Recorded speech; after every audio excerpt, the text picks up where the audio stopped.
魏无羡说完，也不等后面的人有什么回复，转身就要离开。这个时候，他的身后传来了一声呼唤，宛如穿过了无数年亘古而来。魏婴！魏无羡猛然转头，却意外地发现站在他身后的白龙仙君那一双浅色的眼睛底下微微泛着红。魏无羡张了张嘴，忽然就不知道该说什么了，脑子空白了一下。等他反应过来的时候，他发现白龙仙君依然在看着他，目光里面的情绪是他看不懂的。兰陵拉了拉自己父君的袖子，说道：“父君，您认识这个哥哥吗？”蓝忘机看了一眼阿陵，轻声嗯了一声。白龙仙君又恢复了常态，似乎刚刚那一抹红是魏无羡看错了，但是魏无羡肯定的是，他没有看错。魏无羡语气不变，说道：“仙君认识在下呀，那可真的是在下的荣幸了。”蓝忘机抿了抿唇，问道：“魏婴，你可还好？”魏无羡声音慵懒，唇边带着淡淡的笑，说道：“白龙仙君问的又是什么话？我过得自然是好的。”蓝忘机看一眼阿陵，又看向魏无羡，说道：“那就好。”魏无羡不再看那个小家伙，下了逐客令，白龙仙君还是带着令郎回去吧，在下还有事情，先告辞了。兰陵似乎是明白了什么，小跑着来到魏无羡的身边，喊了一声：“魏婴！”魏无羡一听就笑了，一双眼睛好像是进了光，他抱着自己的胳膊，神色肆意，道：“小家伙，喊什么魏婴要喊哥哥，刚刚不是还叫了吗？”小家伙手里面还拿着魏无羡给他的拨浪鼓，这个拨浪鼓他很喜欢，所以这几天他一直拿着，生怕自己的小拨浪鼓丢了。魏无羡就这样看着兰陵，也不吭声。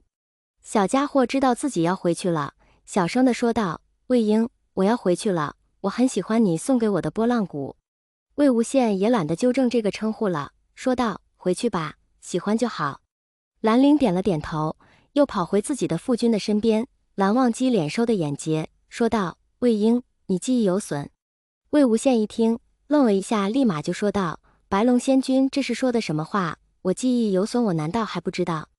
不过魏无羡确实不记得之前的事情了，他的记忆只停留在了700年后，剩下的300年他确实是不记得了。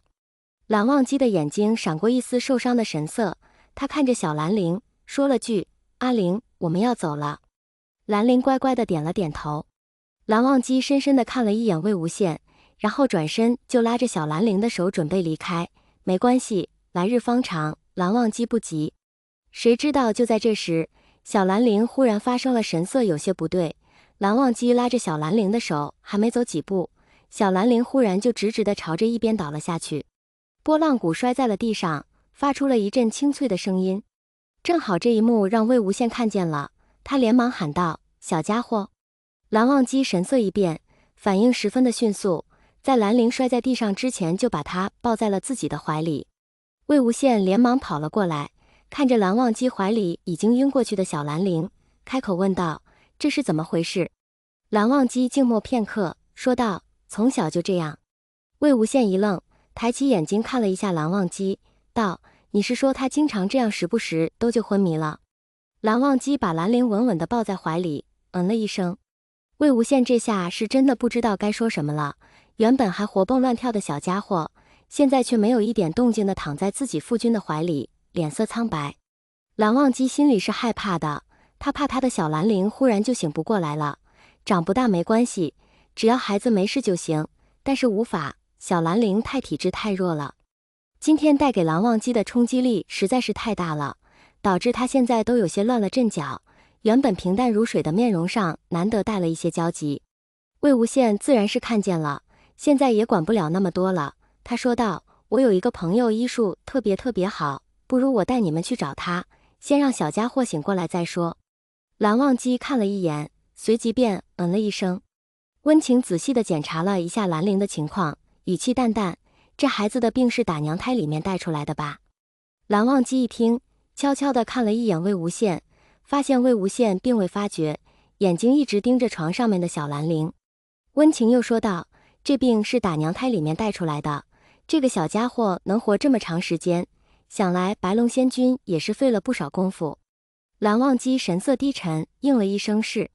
温情把自己的药箱收拾好，心里也明白了一个大概，道：“白龙仙居其实心里面也比较清楚，我不知道他娘亲怀着小家伙的时候受过什么伤，或者是发生了什么，但是在下还是要提醒白龙仙君一句。魏无羡也看着温情，放在一旁的手有些紧张地握了一下。好生养着，这孩子体质比我想象中还要弱一些。蓝忘机微微颔首，道了声谢，多谢。温情愣了一下，连忙说道：不必。等温情收拾好自己的药箱，离开的时候，魏无羡看着床上的小家伙，忽然开口问道：这孩子是什么病？蓝忘机看了看魏无羡，半晌才道：怀孕时和分娩时出了意外。魏无羡一听，眼神带着些探究。蓝忘机道：怪我没保护好他们。魏无羡眉间的那股懒懒的劲已经消失了，说道：事与人为，白龙仙君也不知道下一秒会发生什么事。蓝忘机嗯了一声。魏无羡唇边难得的没有笑意，不知是这小家伙太对他的眼缘还是什么，心里总是对他那种从未见面的娘亲有一种抵触感。从知道他的病之后，这种感觉就隐隐约约的有了。魏无羡看了一眼蓝忘机，这还是魏无羡第一次正眼瞧白龙仙君，仔细的看了一下，一下子就笑了一声，说道：我忽然有点想知道这小家伙的娘亲到底是何方神圣了，多多少少有点不知好歹了。蓝忘机忽然语塞，不知道该如何作答。魏无羡又看了一眼床上的小家伙，说道：在下还有事，就先不奉陪了。